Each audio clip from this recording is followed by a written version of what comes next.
Consumer electronics की बात करें तो आज इंडिया में एलजी, सैमसंग और वर्लपूल जैसी फॉरेन कंपनीज रूल कर रही है। पर अगर हम 15-20 साल पीछे जाकर देखें तो उस टाइम मार्केट में एक इंडियन कंपनी का राज हुआ करता था जिसका नाम था वीडियोकॉन। वीडियोकॉन अपने कलर टीवी, वॉशिंग मशीन्स और एयर कंडीशनर्स के लिए जाना जाता था। लेकिन हैरानी की बात यह है कि जो कंपनी एक टाइम पे नंबर 1 पोजीशन पे थी वो आज एकदम से गायब कैसे हो गई। साथ ही जानेंगे कि कौन था वो शख्स जिसने इस कंपनी को इतना बड़ा बनाया और बाद में डुबाया भी। और ऐसा तो क्या ही हो गया कि जिस कंपनी के सिम कार्ड्स और डीटीएच एक टाइम पे पूरे इंडिया में बिकते थे, आज उसका कंप्लीट डाउनफॉल हो चुका है। तो ये सब कुछ हम डिटेल में जानने वाले हैं।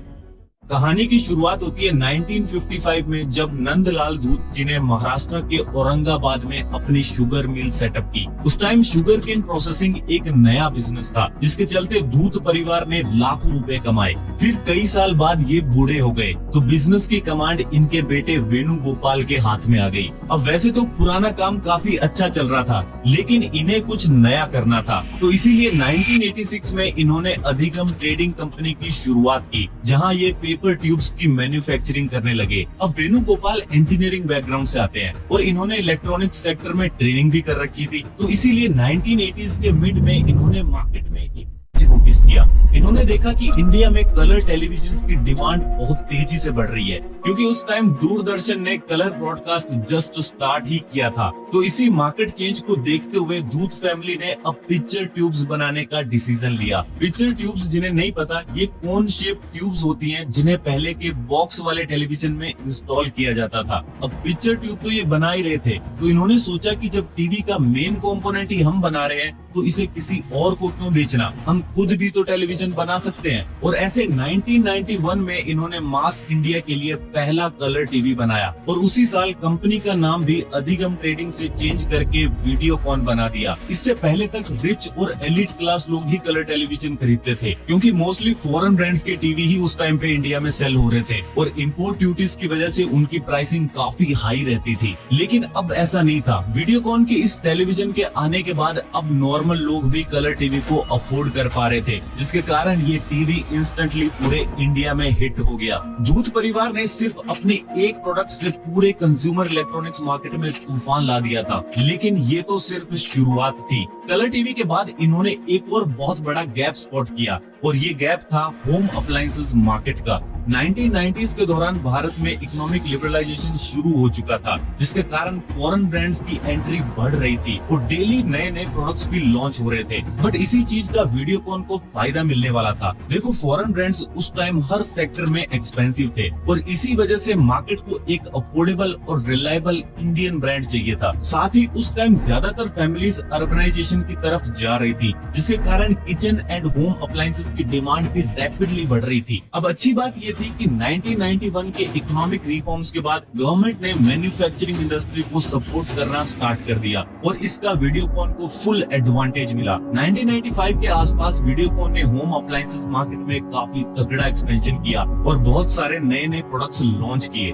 सबसे पहले इन्होंने रेफ्रिजरेटर्स मार्केट पे फोकस किया। यहाँ ये कैलविनेटर और गोदरेज को टक्कर देना चाहते थे, इसीलिए इन्होंने फ्रोस्ट फ्री और डायरेक्ट कूल रेफ्रिजरेटर्स लॉन्च किए जो इंडियन क्लाइमेट के हिसाब से डिजाइन किए गए थे। साथ ही अफोर्डेबल प्राइसिंग और फाइनेंसिंग ऑप्शंस भी दिए ताकि मिडिल क्लास भी अफोर्ड कर सके। अब रेफ्रिजरेटर्स के बाद इन्होंने फोकस किया वॉशिंग मशीन्स पर। उस टाइम इंडियन मार्केट में सेमी ऑटोमेटिक वॉशिंग मशीन्स की डिमांड थी और जो कंपनी ये बना रही थी वो थी बीपीएल। बट अगेन इनकी वॉशिंग मशीन बहुत एक्सपेंसिव थी, तो इसीलिए वीडियोकॉन ने अफोर्डेबल और ड्यूरेबल वॉशिंग मशीन लॉन्च की जो कि लोगों को बहुत पसंद आई। इसके बाद इन्होंने एनर्जी एफिशिएंट एयर कंडीशनर्स भी बनाए। फिर इसी दौरान इंडियन मार्केट में माइक्रोवेव आया, तो उसका भी अर्बन एरियाज में क्रेज बढ़ने लगा। तो डिमांड को देखते हुए इन्होंने कॉस्ट इफेक्टिव माइक्रोवेव भी बनाए। ऐसे करते करते धीरे धीरे इन्होंने ऑलमोस्ट सारे कंज्यूमर इलेक्ट्रॉनिक्स प्रोडक्ट बना दिए। उस टाइम ये टीवी से लेकर म्यूजिक सिस्टम तक सब कुछ मैन्युफैक्चर कर रहे थे। साथ ही स्वदेशी और सस्ता होने की वजह से लोग खरीद भी रहे थे। सेल्स को और ज्यादा बढ़ाने के लिए इन्होंने टीवी और और वॉशिंग मशीन बायर्स के लिए कॉम्बो डिस्काउंट्स भी निकाले। और इन्हीं चीजों के चलते वीडियोकॉन इंडिया में एक वैल्यू फॉर मनी ब्रांड बन गया। लेकिन वेणुगोपाल अब बड़ी गेम खेलना चाहते थे। उन्होंने देखा कि अगर हम इलेक्ट्रॉनिक्स मार्केट में अपना दबदबा बना सकते हैं तो ऐसे और भी तो सेक्टर्स होंगे जहां हम अपनी जगह पक्की कर सकते हैं। और यही सवाल वीडियोकॉन की डाइवर्सिफिकेशन का कारण बना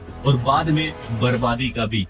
1990s और 2000s के दौरान इंडिया और ग्लोबली भी एनर्जी की डिमांड बढ़ रही थी, तो इसी अपॉर्चुनिटी को देखते हुए इन्होंने पावर एंड एनर्जी सेक्टर में एंट्री ली। फिर कुछ टाइम बाद क्रूड ऑयल के प्राइसेस भी हाई जा रहे थे और उस टाइम भारत सरकार की न्यू एक्सप्लोरेशन लाइसेंसिंग पॉलिसी भी आई थी, जो प्राइवेट प्लेयर्स को ऑयल एंड गैस सेक्टर में एंटर होने की परमिशन दे रही थी। तो इसी वजह से वीडियोकॉन ने ऑयल एंड गैस में भी भारी इन्वेस्टमेंट कर दी। इसके बाद 2007-8 में इन्होंने देखा कि भारत का टेलीकॉम सेक्टर बहुत तेजी से ग्रो हो रहा है और मोबाइल यूजर्स भी लगातार बढ़ते जा रहे हैं। ऐसे में एयरटेल, रिलायंस, टाटा और आइडिया जैसे प्लेयर्स मार्केट में अग्रेसिवली ग्रो कर रहे थे। तो इन सब को देखते हुए वेणुगोपाल जी ने टेलीकॉम सेक्टर में एंटर होने का मन बना लिया। 2008 में डिपार्टमेंट ऑफ टेलीकम्युनिकेशंस ने वीडियोकॉन को 2G टेलीकॉम लाइसेंस और स्पेक्ट्रम एलोकेट किया। वीडियोकॉन ने नेटवर्क इंफ्रास्ट्रक्चर के लिए ग्लोबल टेलीकॉम वेंडर्स के साथ टाई अप किया और कई शहरों में टावर्स इंस्टॉल करवाए। इसके अलावा ब्रांडिंग और मार्केटिंग कैंपेन्स पर भी हैवी इन्वेस्टमेंट्स की। फाइनली 2009 में इन्होंने अपनी टेलीकॉम सर्विस का ट्रायल लॉन्च किया। पहले कुछ सिटीज में लिमिटेड सर्विसेज दी गई, लेकिन धीरे धीरे ये हरियाणा, पंजाब, गुजरात और MP जैसे स्टेट्स में एक्सपेंड करते चले गए।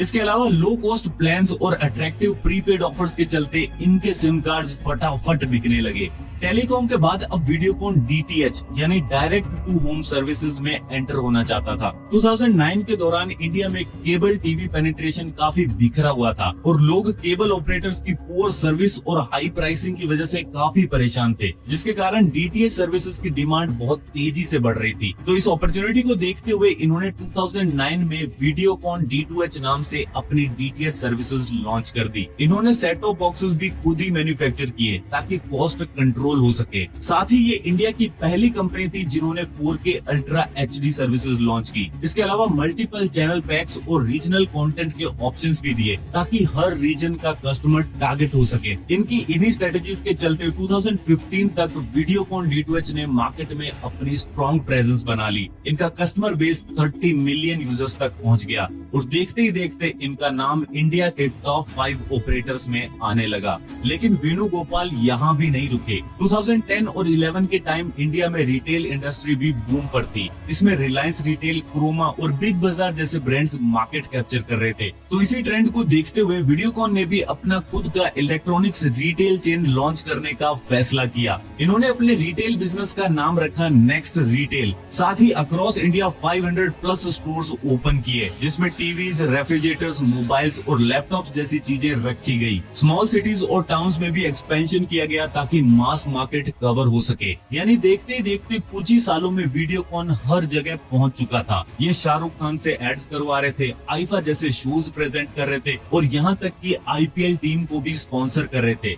लेकिन फिर कुछ ऐसा हुआ कि वीडियोकॉन का ये करोड़ों का बिजनेस बिखरने लगा और कुछ ही टाइम में ये बंद होने की कगार पर आ गया। तो चलो जानते हैं उन रीजंस के बारे में जिनकी वजह से इतना बड़ा बिजनेस एम्पायर आज पूरी तरह से खत्म हो चुका है। सबसे पहले जानते हैं ऑयल एंड गैस सेक्टर के बारे में। 2008 से 11 के बीच में वीडियोकॉन ने ऑयल एक्सप्लोरेशन प्रोजेक्ट्स में डेट लेकर बहुत सारा पैसा इन्वेस्ट किया, इस उम्मीद में कि बाद में अच्छा रिटर्न देखने को मिलेगा। लेकिन हुआ बिल्कुल उल्टा। मात्र 3-4 साल में क्रूड ऑयल के प्राइसेस $100 पर बैरल से गिरकर $30 पर बैरल तक आ गए, जिसके कारण वीडियोकॉन का ये बिजनेस सस्टेन नहीं हो पाया। डेट की बात करें तो सिर्फ इस ऑयल एंड गैस बिजनेस के लिए इन्होंने 22,000 करोड़ का कर्जा ले लिया था और कंपनी की हालत ऐसी थी कि ब्याज देना भी मुश्किल हो गया। इसीलिए SBI, ICICI और बाकी फाइनेंशियल इंस्टीट्यूशंस ने मिलकर इस कंपनी को NPA यानी नॉन परफॉर्मिंग एसेट डिक्लेयर कर दिया और 2019 के आते आते ये बिजनेस कम्प्लीटली कोलैप्स हो गया। इसके बाद बारी आती है टेलीकॉम सेक्टर की। 2008 में जब 2G स्पेक्ट्रम का ऑक्शन हुआ तो वीडियोकॉन को इस स्पेक्ट्रम का लाइसेंस सस्ते में मिल गया, पर बाद में CBI ने जब इंक्वायरी की तो पता चला चला कि ये एक बहुत बड़ा स्कैम था। असल में कोई ऑक्शन हुआ ही नहीं था, सिंपली सिर्फ बड़े प्लेयर्स को ही लाइसेंस इशू किए गए थे। और जब इस स्कैम का पता चला तो सुप्रीम कोर्ट ने वीडियोकॉन के साथ साथ